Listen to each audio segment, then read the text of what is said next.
Let's go. All right, let's go. Good afternoon, good evening, and good morning somewhere out there in the world. This is InView with one more episode with the hostesses with the mostest. And that's myself, EVE, and also our wonderful powerhouse, Sam. Welcome, Sam. Hi everyone, so glad you joined us again. In our last episode, we explored the global landscape of human trafficking, examining how it manifests itself in different regions. And today, we're diving into a topic that's increasingly relevant in our connected world, which is human trafficking in the digital age and the role that technology plays in both facilitating and combating this crime. Yes, and of course, hello once again, and welcome back to the InView, this podcast where we explore the many facets of human trafficking with the goal of raising awareness and empowering action.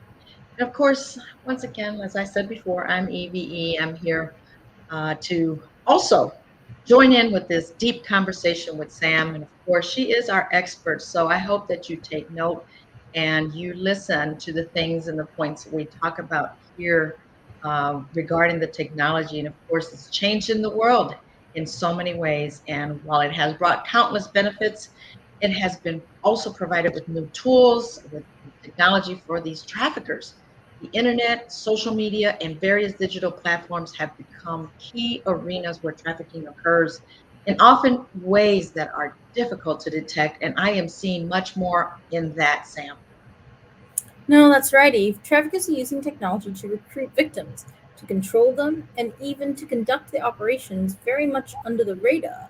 And let's start looking at how traffickers are using social media and online platforms for recruitment.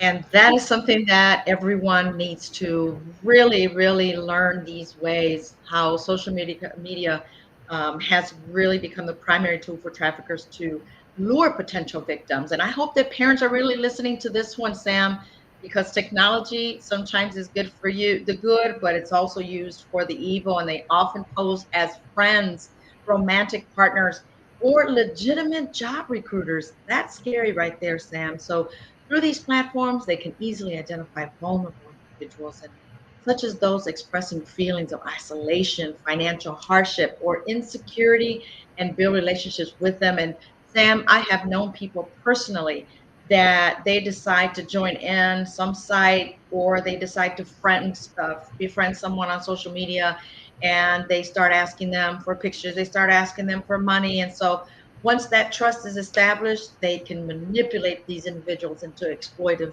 situations. Mm. Absolutely. It's chilling, right? How easy it is for traffickers to prey on vulnerable people online. They use techniques like catfishing, creating fake identities, and that allows them to groom their victims because their victim might think that they are a kid. We had a case where a gentleman had actually trafficked 28 other kids and he was up to number 29 when we had a training and we had trained them that if the kids are off playing sports, then we've got to have a safety mom in charge of a few kids at each away game. And so this mom saw a guy on the baseball field talking to her son, and she went down to the field. And when asked her son who was it, he said, "Oh, this is the guy that I've been playing a video game with." And mom was like, "I thought you told me he was 12." And the guy was like, "Well, I don't know how that age got on there." And mom Mm. left them talking, so the guy thought everything was okay. And then she went and called the police, and obviously, we were able to arrest him. The thing is that in that situation, that kid would have been kid 29. He had successfully run Yes. that 28 more times because unfortunately the grooming happened so quickly, and they all thought he was their age, right? He was just another kid that played ball with them. And because they meet so many kids in sort of sports, they weren't sure. You know how you don't quite remember someone, but you think you remember them because they give you details about things that they must have known because they were there. Right, So, right. hey, I saw that away game last week, and you struck out 3 times, you must feel really bad about that. Or you scored 2 home runs, way to go. Or wow, I saw you slide into first, right? Yeah. It's hard for them to know where the kids are playing once they figure out more about them.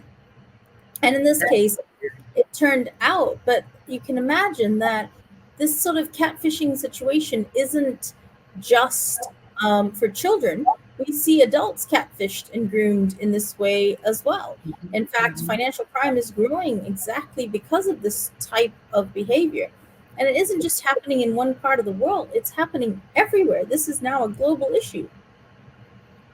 That is sad. And now that you are, what you're saying in hearing that, I remember someone actually disclosed some information that they met a woman online and that they were thinking of flying over there and thinking they're going to marry this person. I said, "Do you even know that that's a woman that's on the other side talking to you?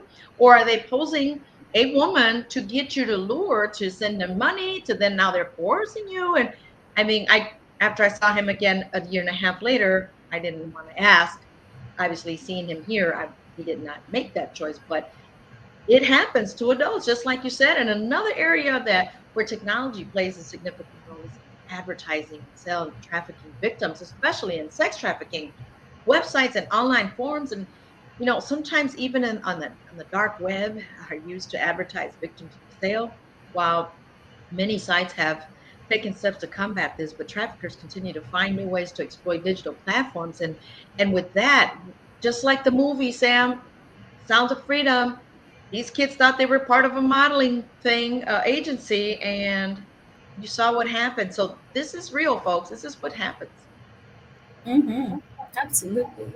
And it's particularly troubling because it allows traffickers to reach a much broader audience than before, and it makes it so much more difficult for law enforcement to track down these operations. That said, um, one of the advantages of this stuff happening online is that there's breadcrumbs left, right? And so we can follow the digital breadcrumbs, which Mhm. definitely helps. And it is in some ways harder and in some ways easier to track. Certainly, shutting things down takes a lot more effort.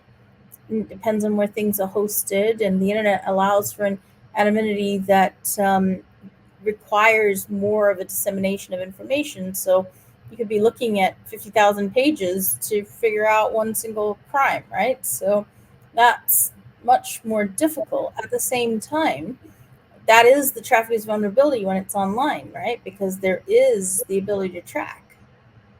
That's so sad. And it's not just about the recruitment exploitation, Sam, and those that are joining in here with this show, InView, with Rahab's daughters. Technology is also used by traffickers to maintain control over their victims.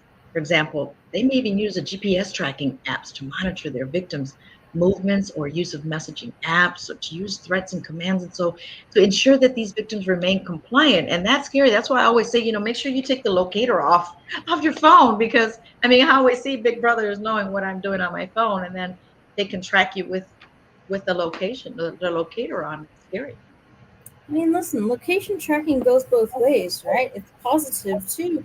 Parents can keep True. track of their kids, families can keep track of each other. There's lots of reasons why location services and being able to locate your friends and family is good. You've just got to be using an app that has good security in it such Hmm. that you don't have to worry about the hacking or anything like that because you're using a good secure platform to work with location services. Certainly don't give every app on your phone location services, but if you have, Right. Find My Phone or one of those apps that's helping your family track you, whether it's Life 360 or something else, those are helpful, right? And they're good, especially for families Hmm. with kids, because they allow us to use technology to keep our kids safe because we know where they are and we can see what the movements have been.